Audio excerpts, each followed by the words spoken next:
rooms this Christmas Eve. The sights and sounds you can't conceive await within the darkening gloom where sewers reek and shadows loom. Come with me through the rolling mist where foul and drunken beggars list in doorways lit by choking lights and bars grown loud with sprawling fights.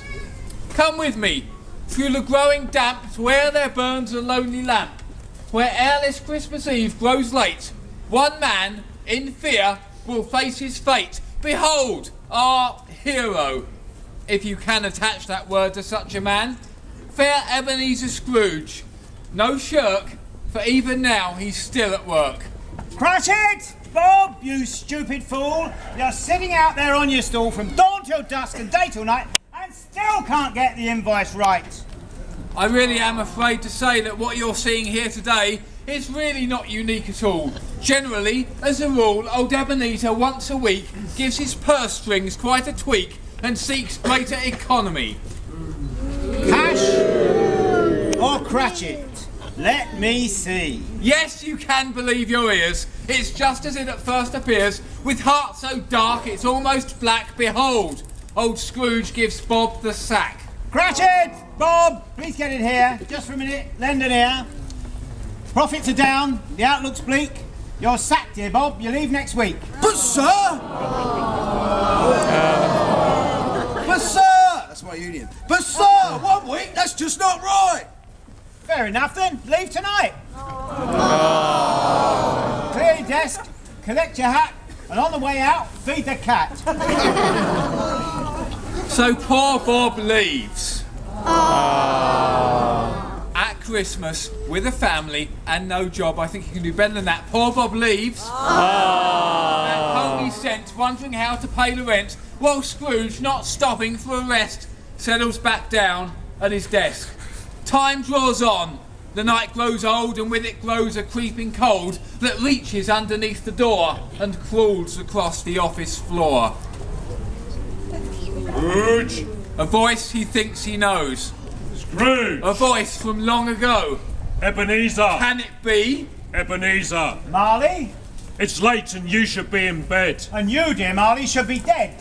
Dead I am, and most relieved to have been granted this reprieve, however short. I'm here, my friend, to let you know you're near your end. Your path in life is nearly done. You've had your time, you've had your fun. You're very near your final day, and now the piper wants his pay. You're saying, I'm saying, Scrooge, you're going to die. But as a kind of special treat, you're going to be allowed a peek at what awaits you when you go. You mean I'll be allowed to know? My time is short. You'll know your fate before this Christmas dawn shall break. You'll be collected soon by one who'll show you more. My time is done. One thing I'll say for old time's sake, my friend, if this advice you'll take, you're standing on the brink of death, but up until your final breath, your soul is not yet all forsaken. Once chance you have, it must be taken. A sudden breeze, the room is clear. Was Marley ever really here? Scrooge wonders, and in answer hears the footsteps fall behind his chair. Ebenezer Scrooge? Yes? I'm disappointed, I confess. With crimes like these on my report, it's just you seem a little short. But then I shouldn't be surprised. It seems I nearly always find the wrongs and sins, the inflicted grief, grow larger than the man beneath. Now look, I don't know who you are. Neither should you. Better far you ask who am I. Now there's the thing, for whether you be crook or king, your life ticks down towards that date when you will die and face your fate. I'm just an honest businessman. I get my money how I can. I'm no worse than any other. And I took good care of my mother. Enough of this evasive talk. Let's you and I go take a walk. The office disappears, is gone. Where's my desk? What have you done? Where are we now? Bob Cratchit's house. It's lies, all lies, the miserable louse.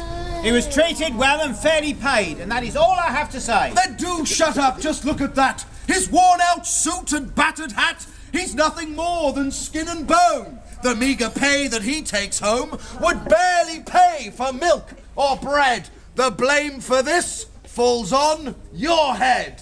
What's with the boy, a lazy rump? He'll soon be dead. but it's not real, so it's okay. And to be blunt, that's your fault too. The doctor's fees are just too high for folks like these. It's not my fault, I'm telling you. Then tell me who, Scrooge, tell me who should shoulder blame for this cruel mess. Where are we now? Oh, can't you guess? It's quiet here, too quiet. No sound. Dark and bare for miles around. No noise, no sight, no sense, no smell. You stand, my dearest Scrooge, in hell. Ah, hell, of course. An idle threat. Afraid this fish slipped through your net. Tricks like these might work quite well on the simple-minded, but come on. Hell? The vicar's threat. A fairy tale. A childish fear. But come on. Hell, you can't expect me to believe. It matters not what you believe. Do you really think reality would mould itself so easily to what you will or won't accept? Or perhaps that God would just forget the wrong things you have meted out? The most sincere belief or doubt cannot affect the way things are. Your situation's worse by far than you perceive. Behold, your chain. Each link binds you tight with blame. Some links were forged long ago, but even now your chain does grow, and newer links are added on. So when your time on earth is gone, down here you'll fly and see its length. Yes, try to fight it. Feel its strength. Each link is forged with strongest scent. More than enough to keep you in. No, please, chain up someone else, not me. Ah, not so easy, Scrooge, you see. This chain is yours, and yours alone. Each link, each bolt your very own. Each private thought, each wrongful act has come full circle to exact on you a final, terrible fate. No, please, it cannot be too late. Marley, he said there was a chance. So be it then. And in a glance, the dreadful dark had upped and gone. Above them both, the moon now shone on desert sands and rolling hills. Where are we now? Your chance, be still. There, see him? Him? This cannot be. That one small child, you're saying he... Is Jesus, yes. I don't believe. Ebenezer, can't you see? Whatever thoughts you entertain, reality remains the same. It really is an astonishing claim that one small child could take my chain. That child grew up, was crucified, and when upon the cross he died, your chain he took to set you free. You see, dear Scrooge? Yes, I see. For all your wrongs he died and wept, and if his pardon you'll accept, your chain will vanish, disappear. Our time is up. Let's not be here. A second's blur, a moving space, and Scrooge stands in his office place. Light bursts in through windows wide, and shouts and laughter sound outside. Oh, you got there eventually. Someone runs into the room.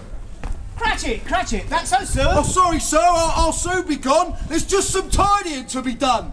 Nonsense, Rob, and welcome back. But, sir, last night I got a sack. The fault's all mine, the lesson too. You're coming here, Bob. No, you and Tess and Tim and all the rest. I know my cookie's not the best, but this Christmas we will feast like kings. Outside, the church bells start to ring. Come quickly, Bob. It's not too late. After church, let's celebrate. So Ebenezer Scrooge in time takes his chance, repents his crime, and he this Christmas morn will run to church with Bob to praise the one who took his chain and set him free. Our tale is done, and now we will bid you all a fond farewell. But perhaps you'll learn our stories well, and you this Christmas morn will wake and ponder your eventual fate. And so, a Merry Christmas all, and a Happy New Year. Have a ball, but do before this season's out, remember what it's all about. The child born in the stable oft is in the food and presents lost. We do but ask you to recall the baby in the manger stall. Thank you.